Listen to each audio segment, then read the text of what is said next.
Sir आपला परिचय. मी अमोल भीमरावजी हाडके पाटील, प्रभाग नंबर 37 गट ब ओबीसी प्रवर्गातून उभा आहे आणि आमचं मिशन आहे मिशन शिक्षण स्वास्थ्य रोजगार.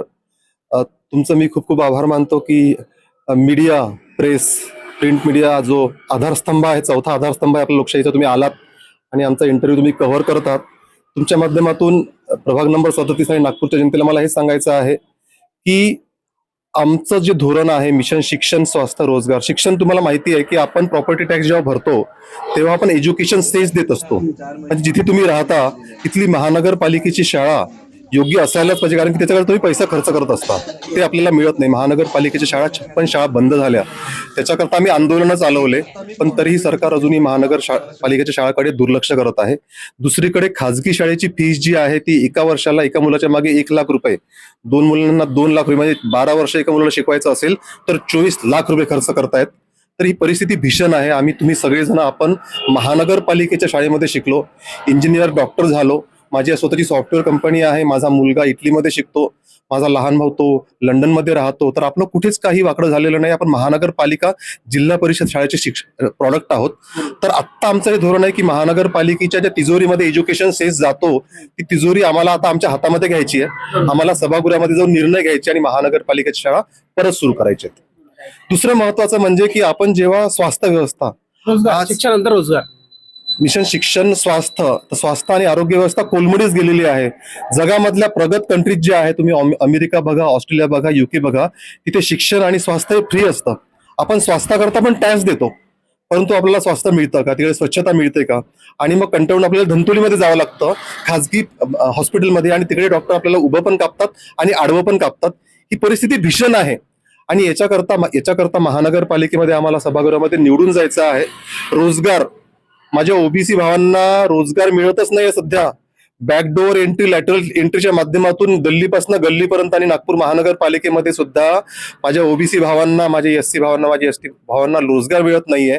तर आम्हाला 5,000 जागा ज्या अजूनही अडकून पडलेल्या महानगरपालिकेमध्ये त्या आम्हाला ओपन करायच्या आहे. अशा पद्धतीने आमचं शिक्षण, स्वास्थ्य आणि रोजगार हे आमचं धोरण, आणि आम्ही ते करून दाखवणार.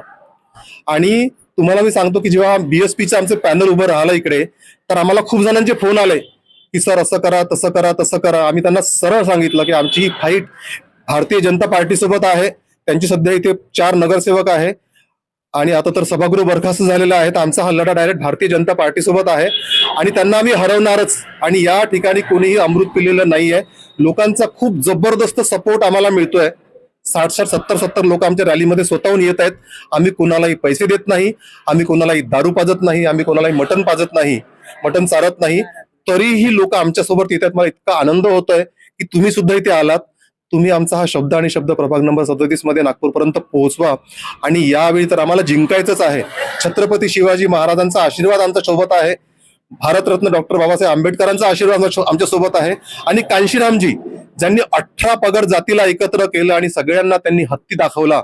शिक्षणासाठी हत्ती, रोजगारासाठी हत्ती आणि स्वास्थ्यासाठी हत्ती. हत्ती हा बलाढ्य असतो, तो शांत असतो, पण तो जेव्हा रस्त्यावर उतरतो तो तेव्हा तो भल्याभल्यांना चित करतो. आणि हा हत्ती घेऊन आम्ही मैदानात उतरलेलो आहे आणि विजय आमचा पक्का आहे. सर लास्ट मध्ये एक सवाल आहे. एक विकास नावाचा असा शब्द बीजेपीने दिलेला होता, आणि दुसरा सोशल मीडियावर सगळ्यात जास्त बीजेपीच्या लोकांवर महिला शोषणाचा आरोप लागला जात आहे. याबद्दल तुमचं काय मत आहे? विकासाचा अर्थ मला असं वाटतं की काँग्रेसनी 70 वर्ष भ्रष्टाचार केला आणि बीजेपीने तर देश विकायला काढलाय.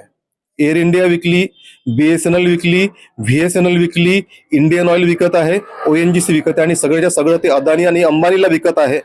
मला अत्यंत खेदाने सांगतोय मी दादा तुम्हाला की आत्ताच्या नगर परिषद इलेक्शन मध्ये प्रत्येक माणसाला आधी 500-500 रुपये वाटायचे, आता 5-5 हजार रुपये वाटतायत.